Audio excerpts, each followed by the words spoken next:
Okay, welcome back to the Red Dice Diaries. Blah, blah, blah, blah, blah. As you can see, I'm not editing these, but I meant to say the word podcast and then the word just suddenly left my brain since I've been trying to focus on the RPGaDay2019 graphic. And I'm a little bit behind because it's the 6th as I'm recording this, but with the help of my lovely wife Hannah, I'm going to try and sort of blast through a few of these and do a few at a time, just short sort of quick episodes on the podcast. So the first word that's supposed to be a jumping off point is, ironically enough, first. Now, when we're talking about that, I think of describing what your sort of like your first experiences with RPGs. And I don't know about yours, love, but my sort of first experiences were probably like the old fighting fantasy books and stuff like that. Yeah, I think I came across a couple of them when I was like 10 or 11. I did a D&D game with some friends from school. But even before that, things like Nightmare. Yeah, I mean, I remember, like I say, I remember, cause obviously, like back in the day when I was doing like my homework at school, it was like sort of pre the wide dispersal of the internet and stuff like that. So the only place I could like find out about a lot of stuff, like if my parents didn't know about it, was to go down the local library. And because I like lived a bit of a distance away, my parents would sort of drop me off in there. They'd go and do like a bit of shopping or whatever, and then they'd come back. And if on a few occasions where I used to like finish my homework or whatever I was doing, and I was like, I've still got like 15 minutes left, I'd like wander around like the fiction books and sort of have a look at what was there and like grab something and read it for a bit and then probably put it back. Now, I never used to take many books home because I was always worried like, I'm going to forget them and I'm going to get like a fine or whatever. So I always used to try and pick up like short ones and read them while I was in there. And I remember one time I was looking for it, and I can't remember the full title of the book, but it was something to do with like the Curse of the Riddling Reaver or something like that. And it was one of these fighting fantasy books, but it was the first one where it made like half a step towards being like a role-playing game, rather where it gave you some options where you could like run it with a dungeon master and stuff like that. And obviously I didn't do that, but because it was in sort of fairly short sections, like a choose your own adventure, I could read it through quickly, have a go at it, put it back on the shelf, happy days.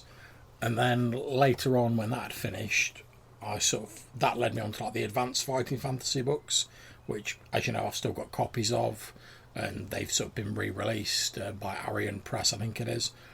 And that sort of led me into like my first real role-playing game and getting involved in other RPGs. Yeah, I suppose the first like actual role-playing game that I played in any like sort of great detail would have been the original Lands of Lore, The Throne of Chaos, with Patrick Stewart doing the voices. That was a PC game in like 96, somewhere around there. You have, because I've pulled it up on Flash Games since and shown it to you. Was that the one with the dungeon where it like moves? Yeah, where the dungeon looks 3D. Like Minecraft. Yeah, I know the one. Yeah.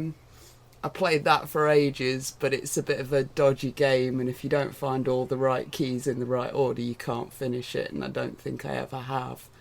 I mean, I suppose it's interesting when you talk about like a computer game sort of leading you into tabletops. I remember sitting down and working out how you could make that sort of a game into a board game, without having like heard of Dungeons and Dragons, and telling one of my friends about it at school, and them going, this is like a real thing, there's a shop for it and everything.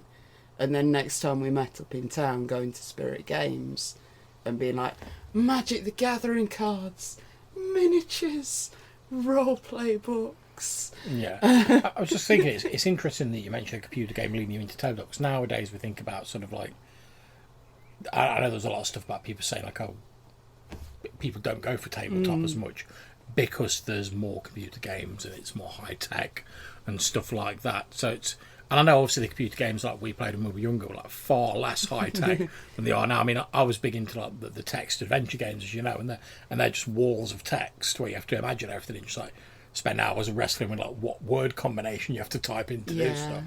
But Yeah, I do think a lot of those early computer games, probably because you had to imagine it a bit more, it wasn't all sort of there for you in like glorious like Technicolor and whatever. They probably did make you more well disposed towards getting into like RPGs and stuff. Yeah, it was that whole sword and sorcery theme and having your own character that could affect the story in some way. Not that you actually could in that particular game. It's like a ridiculously railroaded plot. It's really silly. But I really liked the idea of being a character in the story, and of course that's what you do in D&D and whatever, but you don't have one computer that's been pre-programmed by somebody who's had to come up with as many scenarios as they could pay for. Yeah. You've got a human being there doing that stuff as and when it happens, working specifically for you as a player to make sure you have a good game. That's true. I mean, I suppose as well, like a lot of young people, sort of like over sort of teenage years, I sort of dabbled in like Warhammer and stuff like that, and played them for a long time. And I had a couple of friends who were like really into it, and we did a few of like the sort of tournament games. And I don't know how it is now because I've not been involved with that for years. But at that time, when you used to like enter like your army, obviously you got marked on your painting and how many games you won, but you also got like a sort of pittance, like a few extra marks, if you sort of came up with an interesting army and the sort of like the story behind it. And after sort of like a few of these tournaments, I realised I was enjoying putting together the story of the army far more than I was in playing the game, you know, like naming the characters and sort of like coming up with a bit of backstory for them.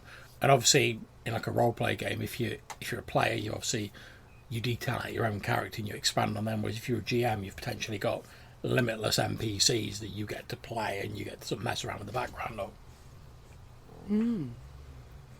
Right, well, I think that pretty much covers the first topic of the first. You got anything else you want to say, love, before we go on? No, I'm good. Okay, so that's just a short episode covering the first day of RPGaDay 2019. And I'll put to the graphic as like the header graphic of this particular episode rather than my normal sort of one, so you can see that. And I'll put links to it and yada, yada, yada. Okay, so we're going to crack on with the next one. We'll catch you soon. Take care.